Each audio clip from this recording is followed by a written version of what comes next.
Hello Pisces, Sun Rising and Venus Signs. Kamusta kayo? Sana po nasa mabuti kayong kalagayan. Welcome back po sa Star Tarot at kung bago kayo rito, welcome din po kayo. Please subscribe, like, share my videos and leave me a comment kung nakaresonate po kayo. So Pisces, we have exchanging gifts. Ayan, so maaari no, na meron ditong regalo na matatanggap kayo, you know, and maaari no na kung ano man ang regalong ito, ano man ang blessing na dadating sa inyo sa ngayon, possible, 'di ba, that you are also going to share that with other people. Parang merong give and take dito na mangyayari, so which is good. So we have yin, ang iba sa inyo rito parang atras muna, you know. Ang iba siguro sa inyo rito is going to step back muna. Kumbaga sa driving kayo muna ngayon yung sa backseat, hindi muna kayo yung magda-drive, ikaw muna yung, kasi dati ikaw yung nagda-drive, ngayon maaring ikaw muna yung pasahero, 'di ba? Yung parang ganon na magpapahinga ka, baka gusto mo lang muna na mag-chill, gusto lang mo din muna na bigyan din ng pagkakataon ng iba na mag-shine din sila. Gusto mo lang din siguro na bigyan ng pagkakataon ng ibang tao na sila naman yung sila naman muna yung magdedesisyon, sila din muna yung magda-direct sa inyo, sila yung mag-uutos naman sa iyo, no? So maaring okay lang sa inyo yan sa ngayon. So we have by the book, probably ang iba sa inyo dito masunurin, magaling. Masunurin kayo, maano kayo, tawag dito, sumusunod kayo sa rules, sumusunod kayo sa direksyon, kumbaga, no, na ibinibigay sa inyo. Yung ganun ba? No? And even the laws of the universe, no? Maaaring sumusunod kayo dyan. Law-abiding citizen din kayo, diba? So, pwedeng ganun din ang ganap dito. So, that's really beautiful.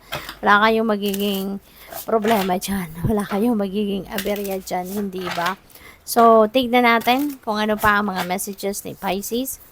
We have the past, releasing, rebirth, and spring. Ayan. So, sabi dito, and so I listened as my soul told me to let the past go so that I may awaken to how much I have grown. Wow. So, maaari, no, na meron ditong rebirth, meron ditong transformation that is going to happen. Meron ditong ang iba siguro sa inyo, matatauhan na din, magigising na sa katotohanan na kung ano man ang nangyari sa inyong nakaraan, that's already behind you. Kaya tatanggapin nyo na that's already in the past. Hindi nyo na yan aanuhin pa, ibabalik pa, or hindi niyo na yung pagfo-focusan pa, 'di ba? So pwedeng ganoon, at maaaring ready na kayong i-let go ang iyong nakaraan. You are ready to release whatever it is that is already in the past. So we have it's okay to forget and then remember all over again. Return home, lessons, realizations. So, baka ang iba sa inyo, baka literal na nanggaling or nasa ibang lugar kayo, and maybe you're going to come home. You're going to travel home, no?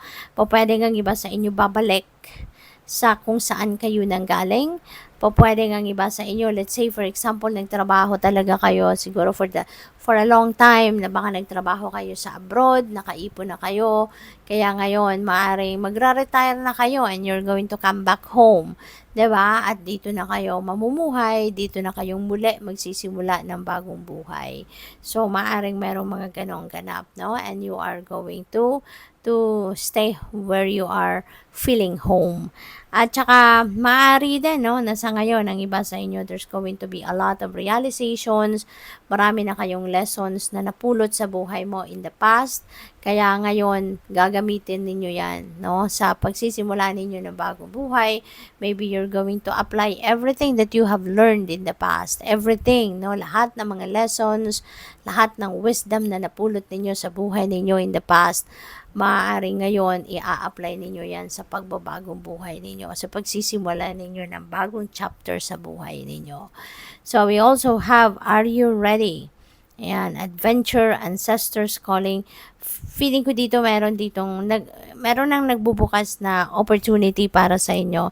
Maring meron nang nagbubukas na bagong pinto para sa iyo, for you to change the course of your life, for you to start a new life, a new chapter sa buhay mo.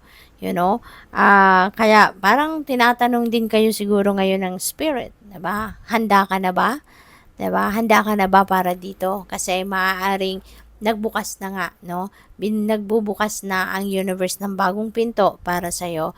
Kaya po pwedeng iniimbitahan ka na dito na i-take advantage mo na yung opportunity na ito. Maybe the universe is calling on you already, no? Na it's about time na para i-release mo na kung ano man ang hindi na nagsiserve ng highest good mo, at i-embrace mo na kung ano mang bagong opportunity na to na hinihanda niya para sa'yo.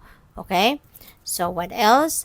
We have, oh, I don't break that easy, not anymore. Instead, I use things as fuel.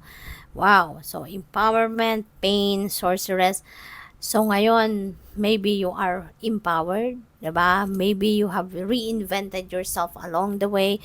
Maaaring nagkaroon ka ng mga problema in the past, no? At maaaring,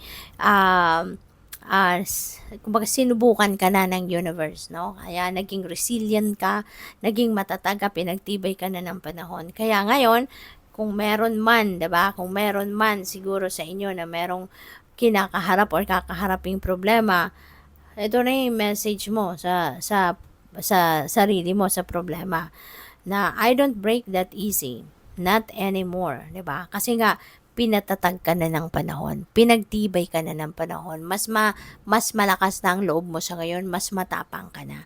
Sa lahat, no, ng mga pinagdaanan mo na sa buhay in the past, 'di ba? Marami ka nang natutunan, naging tigasin ka na.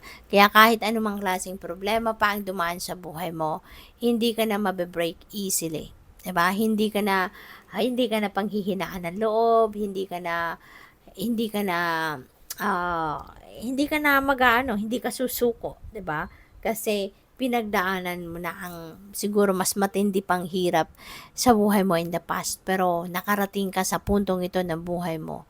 Naka-survive ka, you were able to survive, you were able to manage to rise up, 'di ba? Kaya kahit anumang problema dumating sa buhay mo, kayang-kaya mo. So, good luck. Thank you for watching. Love and light. Namaste.